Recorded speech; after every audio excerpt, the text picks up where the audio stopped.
Il m'est arrivé durant toute ma carrière de recevoir énormément de courriers. Et parmi tous ces courriers, j'ai eu des lettres qui m'avaient beaucoup amusé par leur gentillesse, leur naïveté aussi, et leur étrangeté parfois. Et je ne peux pas m'empêcher de vous en lire une. J'espère qu'elle vous amusera autant que moi. Et surtout que la personne qui me l'a envoyé ne se vexe pas. Je ne me moque pas d'elle, au contraire, je la remercie infiniment d'avoir eu autant de talent pour me faire rire. Voici par exemple une lettre.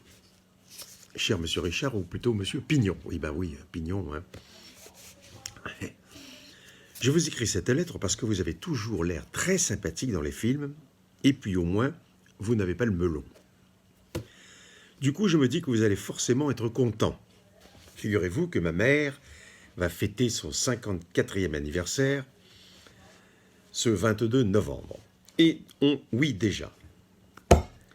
Nous préparons une grande fête familiale en son honneur, alors si vous pouviez venir chez nous à cette occasion, je crois que ça lui ferait une grosse surprise. Oh bon, évidemment, je me rends compte, en vous demandant ça, que c'est un peu délicat. Ben oui, vu qu'elle aurait quand même préféré Gérard Depardieu. Bon. Seulement voilà, il n'a jamais répondu à notre demande, et le temps presse. C'est dans 3 jours. C'est la raison pour laquelle je me suis rabattu sur vous. Comme dit ma mère, faute de grive, on mange des merles. Et faute de Gérard, ben, recevoir son meilleur copain de cinéma, ça lui fera tout de même bien plaisir. Alors je vous explique le programme. Vous allez me dire comment savoir à quelle heure ça va se passer, 21h, 22h, 23h30. C'est très simple pour être tranquille, il vous suffira d'arriver à 19h. Tout est prévu. Vous rentrez par la porte de derrière. Au cas, et je vous cacherai dans une petite remise. Au cas où ça dure un peu, j'ai acheté une chaise et un bon verre de vin pour vous aider à passer le temps. À vous voir sur les photos, je vois bien que vous êtes gourmand. Pas d'inquiétude, quand arrivera le moment du dessert, je vous en ferai passer une part sous la porte. Vous ne regretterez rien d'être venu. Le Paris-Brest de la tante Marthe sont uniques. Je l'ai mise dans le cou, elle en a fait une part de plus exprès pour vous. Hein, c'est gentil. Le moment venu, je vous ferai un signal, il faudra une sorte de code secret. J'ai pensé à « Vous pouvez venir, on a fini !» Par exemple. J'imagine la joie de tout le monde à votre apparition dans la salle à manger. Un cadeau à la main. Enfin, le cadeau, c'est comme vous voudrez, mais ce serait quand même mieux.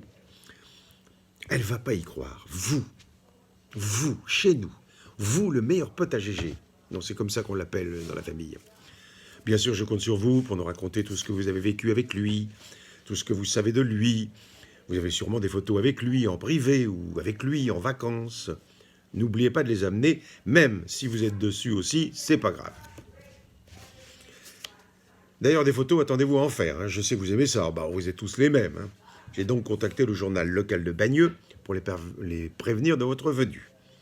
Ils vont venir faire un article, un peu de publicité, et ça vous fera pas de mal. Bon, je ne vous cache pas que là encore, ça aurait été plus facile avec notre GG national, mais ils se sont libérés quand même parce que c'est des copains. Et puis on chantera, on racontera des blagues. La famille n'est pas avare de rigolade et vous non plus, je crois. Ne dites pas le contraire, j'ai vu vos films à la télé, enfin, ceux avec GG. Alors, je vous donne l'adresse, 25 rue de l'Artois à Bagneux. C'est facile à trouver, ça donne derrière les entrepôts. Si vous venez en bus, vous prenez le 63, qui vous amène à la Fourche du Diable. Là, vous longerez la gare de Triage jusqu'à peine 600 mètres, et c'est à gauche. Non, parce que je vous déconseille la voiture, hein. Ça brûle beaucoup dans le coin. Je n'ai plus qu'une chose à vous dire. À vendredi. Merci. Je ne vous dis pas le nom.